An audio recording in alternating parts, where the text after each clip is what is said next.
Hi guys, this is Miss Scott here, and today we're going to finish up chapter 9. Before we get into that, here is your bad joke of the day. What nationality do frogs naturally have?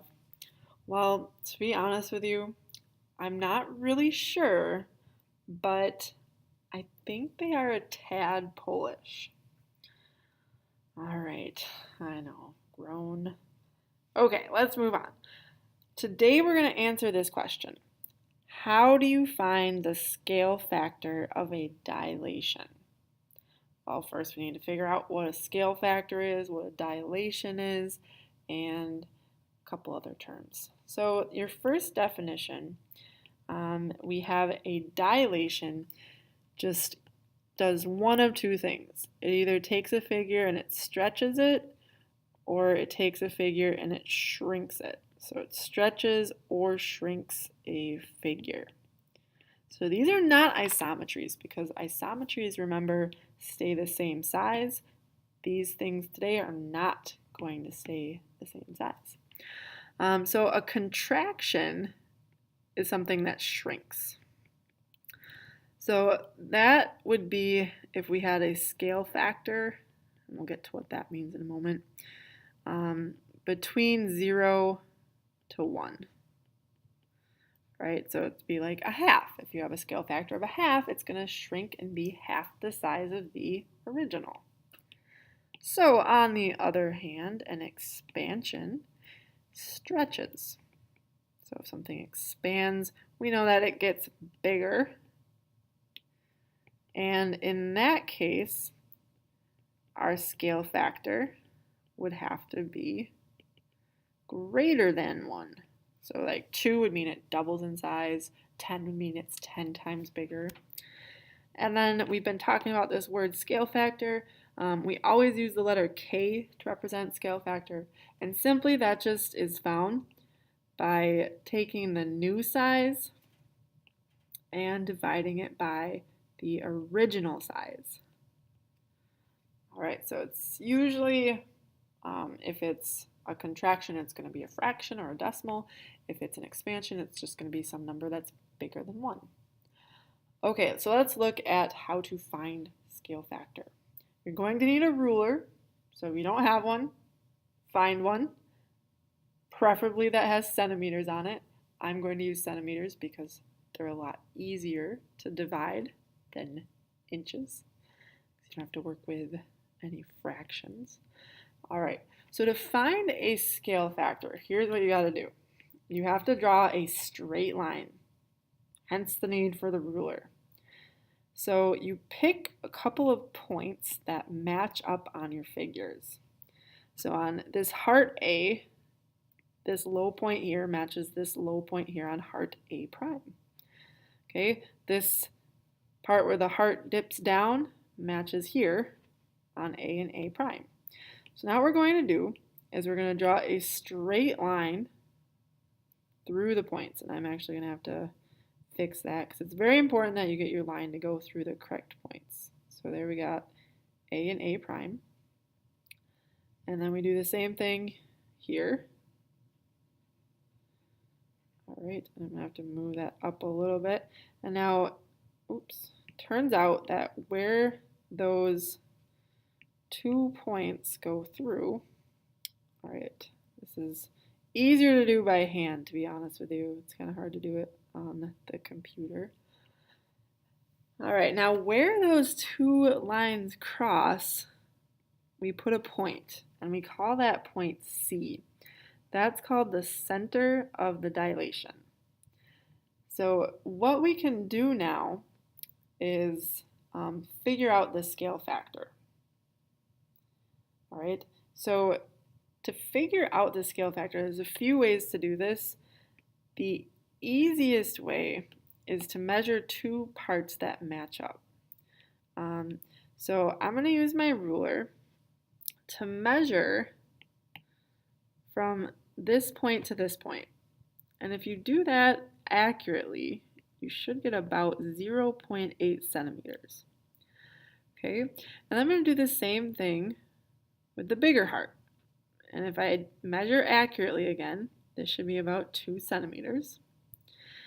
So then to find the scale factor, which we call K, we're going to take the new size, which is 2 centimeters, and divide it by the old size, or the original size, which was 0.8 centimeters, and we get 2.5. And if it's bigger than 1, remember that is called an expansion. So we're going to say if it's an expansion or a contraction. In this case, it's an expansion because that heart got bigger. All right, and then again, this point C is the center of the dilation. So you find that by drawing straight lines between corresponding parts. All right, so let's try that again with a picture on a graph, which is sometimes a little easier to do. Okay, so we're going to start with this. Since I have the grid on here, to find the scale factor, what we can do is just find matching sides. So this side Kn is 6 units long. This side K prime N prime is 2 units long. So to find our scale factor again, remember we take the new size, which has the primes on it, so that's going to be 2, and we divide it by the original size, which was segment Kn, which was 6. So that means the scale factor is 1/3. Well, if the scale factor is 1/3, that means it got smaller, so we would call this a contraction.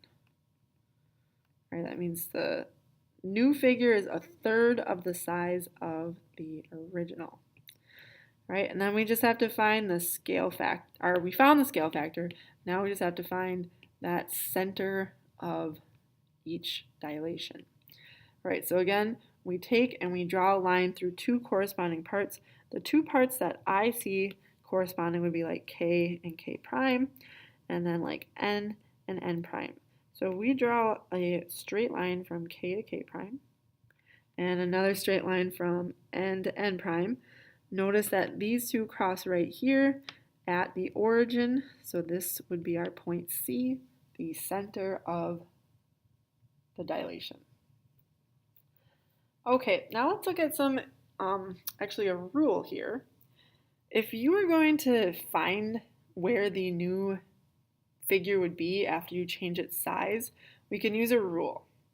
So if you've got a point A comma B, and you dilate it with a scale factor of K, then the image, what you can do there is just take the X value, multiply it by K, and take the Y value and multiply it by K. So in other words, you can just multiply everything by the scale factor. All right, so that's the rule. So we're going to use that rule to do number 3. We have these 4 points A, B, C, and D. So let's start by just labeling those 4 points. So A is at 1, 4. B is at 3, 2. C is at 4, 2. And D is at 4, 5. Oh, I was way off there. C is at 6, 3. And then D is at 4, 5. All right, so that's where 4 points start. So what we're going to do is, if we're using a scale factor of 2/3, that means we have to take every single piece and multiply it by 2/3. So with point A, to get A prime, we will take 2/3 and times it by 1. And then we'll take that 2/3 and times it by 4. And if we multiply that out, 2/3 times 1 stays the same, so this will be 2/3. And 2/3 times 4 would just be 2 times 4 is 8 divided by 3. So I'm just going to leave this as an improper fraction. All right, let's do the same thing with B prime. Take 2/3 times 3 and 2/3 times 2. And you get 6/3, so this would be 2 times 3 is 6. 6 divided by 3 is 2. 2 times 2 is 4. 4 is not divisible by 3, so we leave it as 4/3.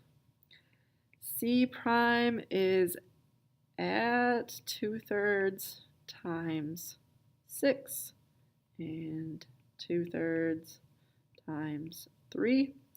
2 times 6 is 12. 12 divided by 3 gives us 4. 2 times 3 is 6. 6 divided by 3 is 2. So we get the 0.4 comma 2. And last but not least, D prime, take 2/3 times 4 and 2/3 times 5. 2 times 4 is 8. 8 cannot be divided by 3, so we'll leave it as 8/3. 2 times 5 is 10. 10 cannot be divided by 3, so we'll leave that as 10/3. All right, so there are our new points. And one more. So this was actually a contraction, because you notice we had a scale factor that was less than 1, between 0 and 1. So in number 4, we have an expansion. So we're going to multiply every single number by 4. So this figure is going to get 4 times bigger. So that'll be a little bit easier than the last example. So let's just figure out where the 3 points are. G is at 5, 7. So notice the scale goes up by 2 here. So we got 2, 4, 6, and then this is halfway in between, so it would be 5, and then up 2, 4, 6, halfway between would be 7. So if you're wondering where I'm getting these numbers from, it's because the scale here is 2 and 2. So H would be at 9, 3, and I would be at 3, 1. So let's take those points, starting with G. So to get G prime, we're going to take the 5 and the 7 and multiply them by 4. So 4 times 5 and 4 times 7. 4 times 5 is 20. 4 times 7 is 28. So that's where that new point would be. Let's do the same thing with H. Take 4 times 9 and 4 times 3. 4 times 9 is 36. 4 times 3 is 12. So it'll be 36, 12. And last but not least, I prime is 3. Oh, we gotta multiply that by 4, of course. So 4 times 3 and 1 times 3 would give us 12, I said 4 times 3 and I wrote 1 times 3. So we gotta do 4 times 1. We're multiplying the x and the y by 4. So this would be 12, 4 for our new I value. Okay, last example says, which transformation is a dilation and why? So out of our choices here, we have to find which one of these is being multiplied. Well, A is being added, so it can't be A. B is being multiplied by the same number, so 0.5 times x, 0.5 times y. C is not being multiplied by the same number, and D is being added, but when you are making a dilation, you're multiplying. So our choice here would be B, because both the x and y are being multiplied by the same number. So that is the definition of a dilation. All right, I appreciate you guys watching. Make sure you subscribe to my channel. Comment below if you have any questions, and we will see you guys next time. Adios.